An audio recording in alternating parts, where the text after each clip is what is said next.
मुझे बहुत अच्छा लगता है। मेरा आगाज़ जो फिल्म इंडस्ट्री में हुआ था वो भी एक बहुत ही पेट्रियाटिक फिल्म से हुआ था।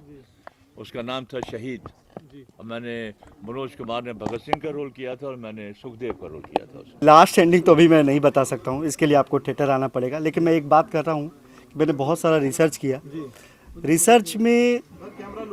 रिसर्च में अलग अलग लोगों की अलग अलग राय थी, लेकिन मेरा खुद का कंक्लूजन है कि उनकी मौत सस्पेक्टेड तो थी, क्योंकि हार्ट अटैक सडनली नहीं आता है, और अगर आता भी है तो उसके सिम्टम जहाँ तक मैंने सुने हैं उस तरह के वो सिम्टम नहीं थे जो उनके मृत्यु के ठीक पहले आए थे। ऐसी फिल्में करते हुए अच्छा लगता है कि हमारी जो हिस्ट्री है वो उसको हम सही तरीके से फिल्म के ज़रिए लोगों को बताना चाहते हैं, आज की जनरेशन को बताना चाहते हैं, ताकि लोग जो हैं समझ सके कि हमारे लीडर्स ने, जिन्होंने हमें आज़ादी दिलवाई, क्या क्या कुर्बानियाँ उनको करनी पड़ी। इसमें एक अहम चीज़ और है कि मैंने इसमें चंद्रशेखर आज़ाद का भी एक ट्रैक रखा है। लोगों को हमेशा ये लगेगा कि एक अहिंसक फिल्म में एक चंद्रशेखर आज़ाद का क्या है। चंद्रशेखर आज़ाद एक गरम दल से जुड़े हुए थे। दरअसल जब मैं रिसर्च कर रहा था तो मैंने ये पाया कि चंद्रशेखर आज़ाद का जो जीवन काल है वो लाल बहादुर शास्त्री के जीवन काल के 1 साल आगे पीछे ही है, और उनका भी जो एक्टिविटी थी वो इलाहाबाद बनारस के उसमें ही थी। तो मैं चाहता था कि एक नरम चीज़ अगर सामने आ रही है तो एक गरम दल की भी एक्टिविटी सामने आ सके।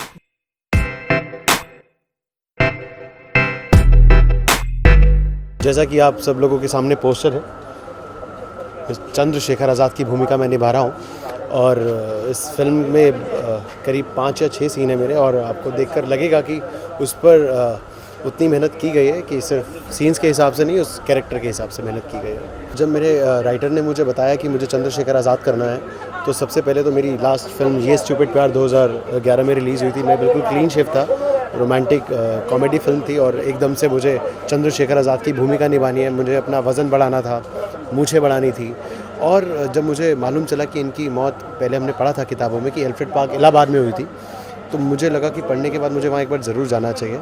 और ये सीन हमने शूट जो है, उनके कुछ सीन हमने एल्फ्रेड पार्क इलाहाबाद में जाकर के। डायलॉग ऐसा है, जब भगत सिंह मेरे पास, मैं बहुत उदास बैठा होता हूँ और मेरे कंधे पर हाथ रखकर बोलते हैं कि चंद्रशेखर जी आप तो बहुत बहादुर हैं, तो इतने उदास क्यों हैं?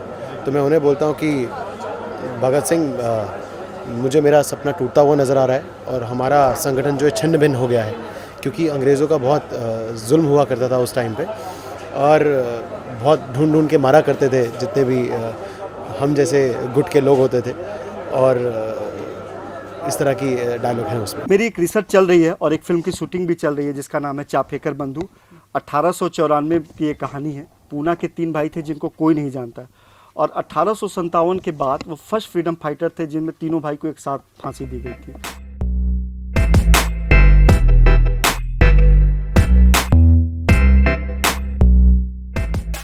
For more news and gossip, don't forget to subscribe to Bollywood Helpline.